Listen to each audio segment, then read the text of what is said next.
Welcome to the very first edition of News Today with WDW News Today. I'm Tom Corless, and now here is the news.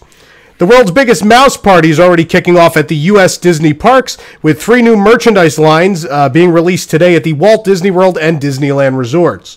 The new lines include one for the Mouse Party itself, but there's also the It All Started with a Mouse line and the Mickey Through the Years collection. You can check out all of the items in the 3 assortments now at WDWNT.com. Also today, Monorail Blue at Disneyland debuted a new look celebrating the Big Cheese's kind of late birthday bash. You might recall that Mickey celebrated his birthday back in November.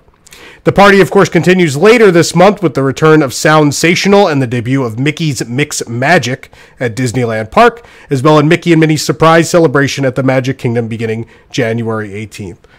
Better late than never, I guess. Of course, the big story this week at Disneyland on Sunday, the Disneyland Resort raised ticket prices a whole heap in anticipation of the opening of Star Wars Galaxy's Edge later this year.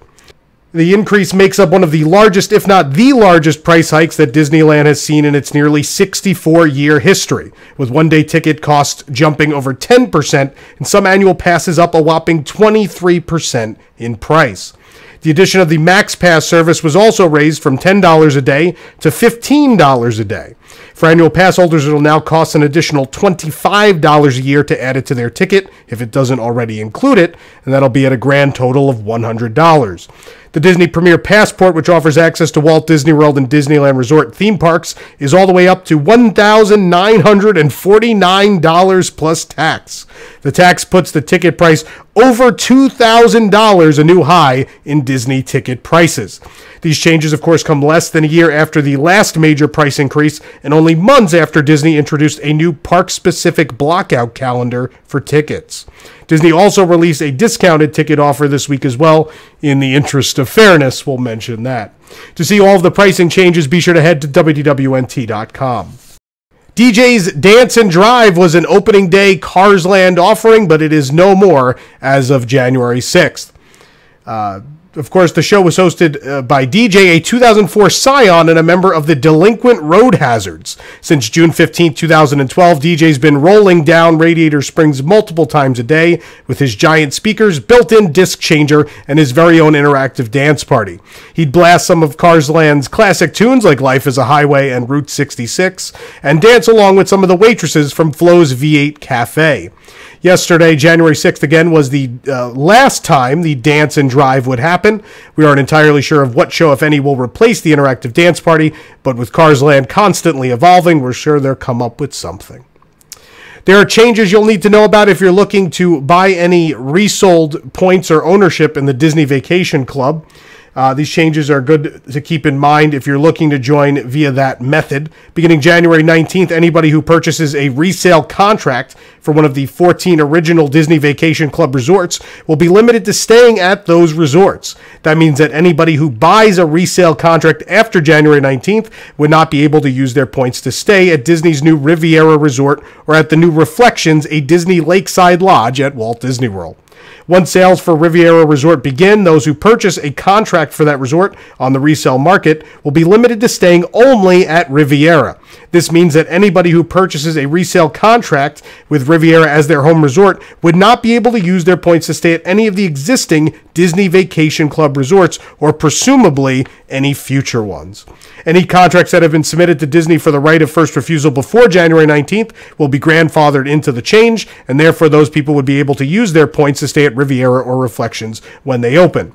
The change appears to only apply to those DVC contracts bought through the resale market, so current Disney Vacation Club members with new memberships who bought directly from Disney should not worry, it will not apply to them. It's not clear when Disney Vacation Club sales for Riviera will begin, but the hotel is expected to open this fall. As well, Reflections, a Disney Lakeside resort, was announced in November, but that does not have an opening date as of yet. The Backlot Express counter service restaurant at Disney's Hollywood Studios has a whole new menu, and there's no more Star Wars. Gone are the Star Wars specialty items after over 3 years, replaced with new offerings such as a chicken and biscuits with strawberry glaze, a Cuban sandwich, key lime pie verrine, and a chocolate peanut butter brownie topped with Reese's Pieces, although Disney legally can't say Reese's Pieces. For a look at the full menu and our review, you can head on over to WDWNT.com. On January 6, 2019, Disneyland Paris unveiled the logo for their new resort, well, remodeled resort, I guess. They unveiled the logo of the new Disney's Hotel New York, The Art of Marvel, during an epic celebration of the resort as it's heading into that ambitious renovation.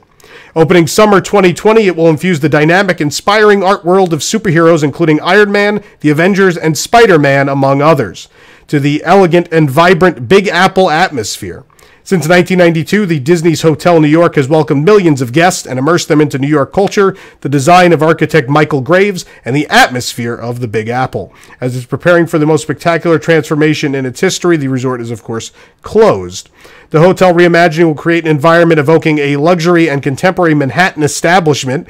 Its interior design will be sleek and cosmopolitan in style, like Tony Stark and the Avengers headquarters, and will showcase the art of Marvel in a way that reinvents the idea of an art hotel. Custom-created art will adorn the walls and rooms and suites.